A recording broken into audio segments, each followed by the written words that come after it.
This is my first time trying to give a sermon with my iPad, so we'll see. Try to save some paper anyway. Sometimes I'm very sad. I think about how difficult life is, and sadness envelops me. There's climate change and our inability to deal with it as quickly as may be needed. Extreme weather and flooding and fires. The warming of the oceans and the loss of species. Plastic and other dangerous, indestructible waste. More than 40 active wars now, and especially for me, for sadness, the wars in Gaza and Ukraine.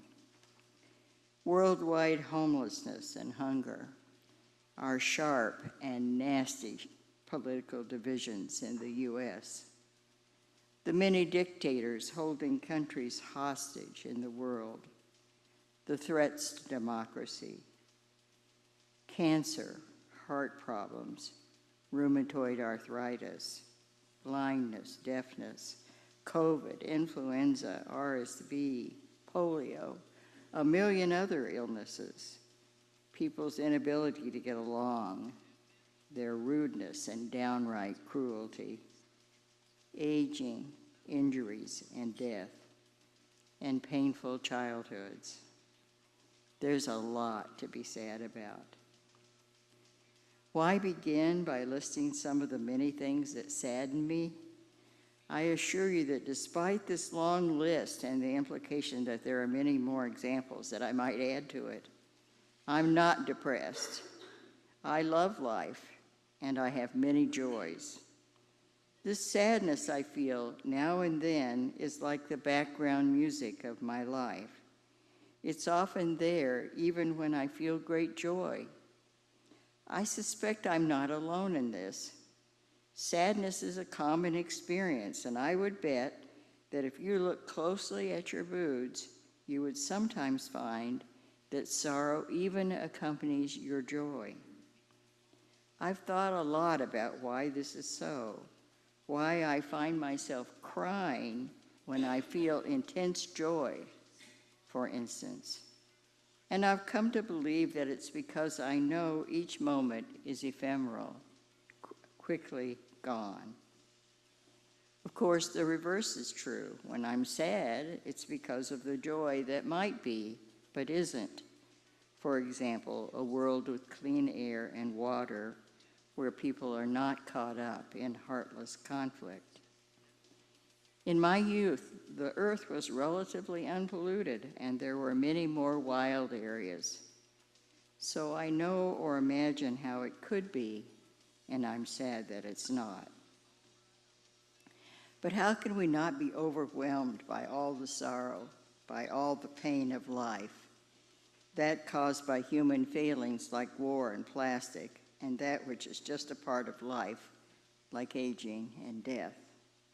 Indeed, how can deeply listening to and experiencing sorrow change our lives in beneficial ways?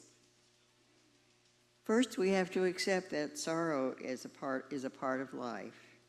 As Jane Hirschfield says in her poem, it was like this: you were happy, then you were sad, then happy again, then not. It went on. She's describing life, any life, our lives. We alternate between periods of happiness and sadness because life sometimes offers us what we want, what we like, what's pleasant, and sometimes it doesn't. It offers us what we don't like and what is unpleasant. Unfortunately, we often try to push away our sadness. We don't want it, so we try to distract ourselves and ignore it. We do what we can to cheer up, to be happy. We go for a walk, watch a funny movie, or reach for a beer. Or sometimes we play the blame game. We tell ourselves a story about how we're a victim, making others responsible for our pain. We often blame our parents for what went wrong in our lives. I might tell myself, for example, that if my mother had been happier, I would never be so sad, and blame her for my sadness. While there may be some truth in this story, blame just results in anger or more sadness and keeps me stuck. I have to forgive her and take responsibility for my emotions before I can live in the present and leave the past in the past. We need to listen to our sorrow in the present to move forward and not get stuck in the past. We can blame politicians, friends, lovers, our children, anyone, even life, for our difficulties. But until we turn inward and feel what's going on with us, we will be the victims of our sorrow. Looking inside is not always something easy to do. Sometimes we're not ready. We don't have the skills or the wherewithal.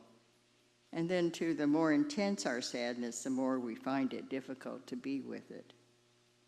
At first, we may be in shock, and even later, only be able to experience the sorrow for brief periods. We can take in what our hearts are strong enough to bear. Most, if not all, of us are incapable of dealing with some childhood wounds until we are adults, and may then be several years doing so. Just a few days ago, I found myself once more sorrowing over my parents' failure to be openly loving, and of their parents' failure to be so, and so on, and back way through all of my Stoic ancestors. Listening to our sorrow, we drop into the body and feel the sensations and emotions of the sadness. For me, there is a sinking feeling that settles in my lower abdomen and becomes a kind of hollowness. My eyes and my face contract and get very hot as the swell of tears rises up. With the tears comes a great sense of release.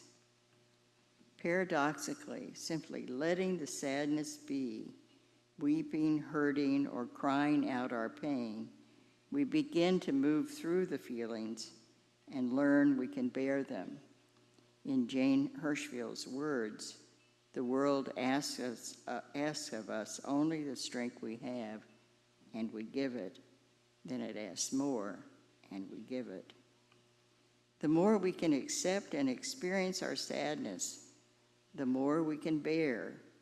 Resilience is one benefit of facing our sorrow as best we can. Compassion is another. As Mary Oliver tells us, we must love sorrow as if it were a small child in need of our attention and care. We must not leave her alone or lose her, but attend to, comfort, and be patient with her, even though she is strange, mute, difficult, sometimes unmanageable. If we show her compassion, she will relax and grow in the strength required to live in this world. Knowing how we struggle against feeling sad until we gradually allow ourselves to experience the depth of our sadness, we feel for all other people in the world troubled similarly. We know how others have comforted and helped us, so we want to be there for those who are struggling under the weight of their sorrow, to listen deeply to them and do what we can. Compassion is, of course, a form of love, perhaps the best kind. It requires respect for individuals' need to work through their sadness on their own terms and at their own pace.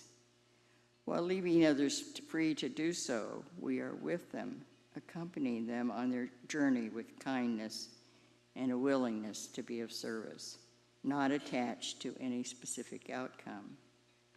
Such love is the way out. It's the flip side of our sorrow, the reason why we are sad.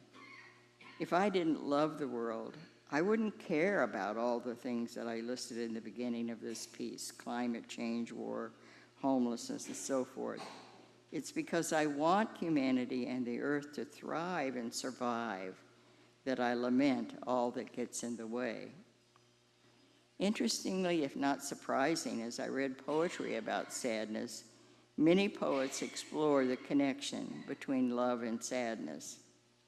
In Goldfish Are Ordinary by Stacy Casarino, the speaker thinks of buying goldfish to cheer up her sad lover. She sees the grace and brilliance of the goldfish, but the boy selling the fish calls them ordinary and shows her a purple betta fish, asking if she wants to see aggression, and then drops minnows in the bowl to be ravaged. The speaker ends the poem with these lines: outside in the rain, we love, with our hands tied, while things tear away at us. Here love is a defense against sadness, but a defense sorely threatened. The same is true in Matthew Arnold's Dover Beach, which concludes with these lines: ah, love, let us be true to one another, for the world which seems to lie before us like a land of dreams, so various, so beautiful, so new, hath really neither love, joy, nor love, nor light, nor certitude, nor peace, nor help for pain. And we are here as on a darkling plain, swept with confused alarms of struggle and flight, where ignorant armies clash by night. In Longing, Paul Dunbar tells the oft-repeated story of being sad because his lover is absent.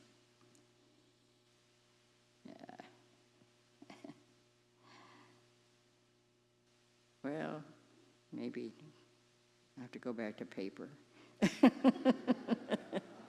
If you could walk with me upon the strand today and tell me that my longing love had won your own, I think all my sad thoughts would then be put away, and I would give back laughter for the ocean's moan. Dunbar, too, sees love as a defense against sadness, but in this poem, we find an explicit thought that's only implicit in the other poems, that the absence of love is often the cause of sadness. Here we see how our longing for what we love gets in the way of accepting things as they are. This longing can be a kind of grasping after what we don't have, perhaps even an obsession with getting that for which we long, a desire that we just can't let go of. To the degree that we convince ourselves we must have whatever we long for, we suffer. Intense longing is extremely painful. If I must have someone's love and don't get it, my life can be hell, as most popular music tells us much too often. Somewhat similarly, if our parents don't love us in the ways that we need to become happy, secure, and loving adults, we may resent, blame, and reject them. I think we'd be surprised at how many adults are still depressed by what happened to them as children, or at how many parents suffer because of their adult children's rejection. I suspect that most of us have also been terribly hurt when a friend or a loved one ended a relationship we treasured. Similarly, confronted with aging, injury, and death, we can devote all our energy toward having a youthful body and resisting the pain, tiredness, extra care, and slowness that's required by a fragile, aging body, eventually only to be dismayed as our body ages and disappoints our dreams of youth. Suffering is no less evident when we cling to what we want on a societal level. If we passionately long for Trump's defeat, or the reversal of climate change, or the end of our political divisiveness, or the absence of war, we'll suffer. We will be angry, resentful, restless, uptight, rigid, and swept away in our ardor. Peace, happiness, acceptance, and joy will be unavailable when obsessions take over our lives. So, should we not want people to love us, or not want a healthy, able body, or not want Harris to win, or climate change, political division, and war to end? Of course not. Human beings will always have likes, dislikes, choices, opinions, and wishes. But the more intensely we hold our preferences, the more we'll suffer. I know my sadness about reality arises because I want it to be different. I also know that when I was younger and more intense about everything, I was often tormented by anger because I so wanted reality to be different. Sorrow is better than anger. There's more acceptance of the way things are, but there's still some resistance and therefore some suffering. Can I see reality clearly, want it to be different, and not be sad? Sometimes now, perhaps more so in the future, but I suspect I will give up all of my sadness only on my deathbed, if then. As my capacity for compassion grows, so does my ability simply to be present with whatever is, which allows me increasingly to understand and accept that I and every human being are the products of causes and conditions beyond our ability to control, and that we're all doing the best that we can. Then I can love myself and everyone else. I can even love my sorrow, and love is our best response to sadness. But for now, sometimes I'm very sad, and when I am, I sit with my sadness, listen to its stories, drop into my body and feel its presence there, try to care for it, realize that we all feel sad sometimes, and allow compassion to arise for all of us. The more I do this, rather than turn away from or stuff my sorrow, the more compassion I have, the more love. And I'm inspired to work for change that would make this world a happier place. May we all learn from our sadness. May we welcome it, listen to it, feel it, bathe it in compassion, and release the love that underlies it.